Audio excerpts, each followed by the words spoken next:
if you want to create a relative frequency bar chart, unfortunately, there is not a setting to do that automatically. You do have to create a relative frequency table first.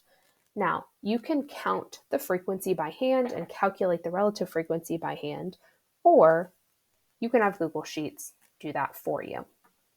So, if I would like to count how many yeses are in this set of data, the best way to do that is to use the COUNTIF function.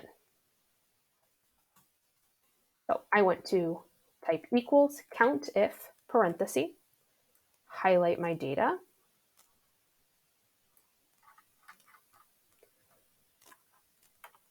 comma, and then what am I counting? I want to count the number of yeses. So you can either type double quotes, yes, and it'll count that there are 30 yeses. Or if you want to be extra fancy, you can say count whatever is in this cell, C2.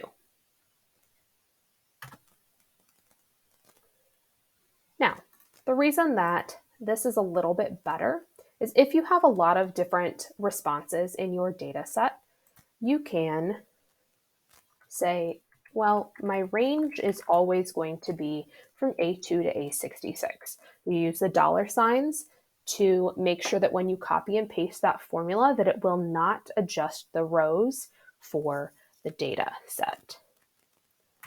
Then I can copy this formula down into the no row. If you look carefully at the formula at the top, you'll see that my data set, A2 to A66, did not change, but the cell that I'm referring to, C3, did change. So now we're counting how many no's are in that data set. If you prefer, you can just use double quotes no if you would like to type it that way. So that's the frequency. To find the relative frequency, we do need to know the total. We can just say, all right, add these up, equals sum of those two cells. And then relative frequency is just a percentage. You can say I need to equals this cell divided by this cell. But if I try to copy and paste this formula, I get a divide by zero error because both of the cells I'm referring to in the formula moved down one row when I copy and pasted the formula down to the next row. So originally I had D2 divided by D4. When I moved the formula down one row, it changed it to D3 divided by D5, which is not what I want.